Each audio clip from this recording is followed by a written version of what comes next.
Ay, Sabi, wala pang alam talaga yan. Ano pa yan? Diyos ko.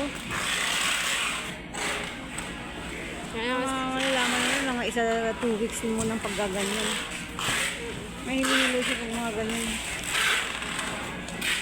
Kasi lang talaga na marami. Pero hindi rin kasi normal lang naman sa atin. December, ganun din eh. sabi nila, di, mabagal talaga si ate, sabi ko. Mabagal nga, kasi nga bago pa, nag-a-adjust pa lang sa ginagawa niya. Sabi nila. Tapos ano, narinig ko kasi kasi dyan silang dalawa ni Rika nag-uusap sila dyan. Ay, Tapos ako na-expect dun nila. sa harap, oo, sabi ko na, girl, intindihin niyo na lang, huwag na lang kayong magsalita dyan. Bago Kasi eh. bago pa yung Lalo tao. na yung isa, mas nauna pa sa kanya, mabagal din yun. Eh, kung minsan pag Nag-a-adjust yun, pa yan. nakakiwi na lang kung minsan, alam ko na yun eh. Lalo na yan, kasi siyempre nabigla siya. Ay, kahapon sa nung unang araw ng hapon, tinitrain. Tapos, kinabukasan, sumabak agad siya ng ganun karaming RPS. Naku.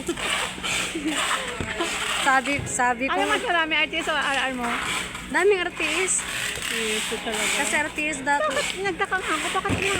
Sa kay Flash lang siguro ang marami. Kay Flash talaga. Lahat ng binuksan na pouch kahapon kay Flash, IR lahat. Mali yung mga item. Hawakan mo pa lang, feel mo na talagang laki na yung laman. Ay, wala din sila magawa eh. Kaysa hindi ano eh. Talaga. Pero dapat nabuksan na nila yun. Ano pa lang. Umaga pa kasi alauna na nila inano eh. Hinapid eh.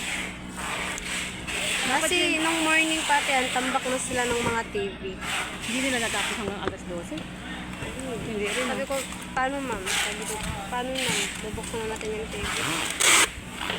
Kasi yung kanina na alas 12, tapos na yun. Tapos na natin pero ano eh. Kasi mabagal din yung mag-search.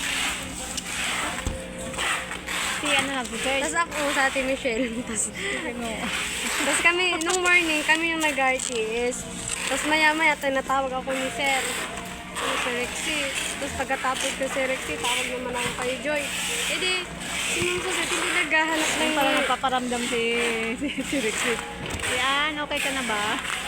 Tapos, si Ma'am hindi naghahanap ng kung kukuha ko dito. Inaantay niya pa ako. Kaya yun, natambakan niya siya lalo.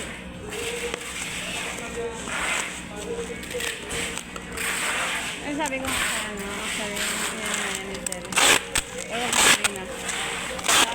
Sabi ko, ikaw sir, kasi ano, mamaga nga daw po sir. Sabi ko, ano po sir. Natutunan niya naman yun, sir, yung pag ano. Natutunan niya naman yun, sabi ko.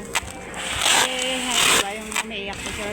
Huwag din naman pilitin siya kung ayaw, gumanon ako. Gumanon ako. Kasi, ano daw, ano nga daw, mabagal nga daw siya. Sabi ko, matutunan niya naman yun siya pag na ano na eh. Siyempre sa ano pa lang, kailangan turuan mo na siya. Parang gumanon na lang ako kay sir. Kaya ayoko kasi, sabi ko, ayoko magpilit ng ano siya na ayaw. Kasi siyempre, siguro, narinig niya sa idea, siguro ng buong mga, ano, mga ganyan, buong item, ganyan. Sinabihan ko na sa atin nga.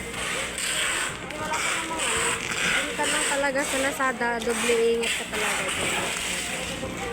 Nagaganyan naman tayo nung una tayo eh, na di ba, nung una natin na. Dati nga nakabukas nga tayo ng eh. Wala tayong alam nun, kasi hindi naman sinabi sa atin, di ba? Buti nga sila sinasabihan natin sila eh. Yung sa atin yun,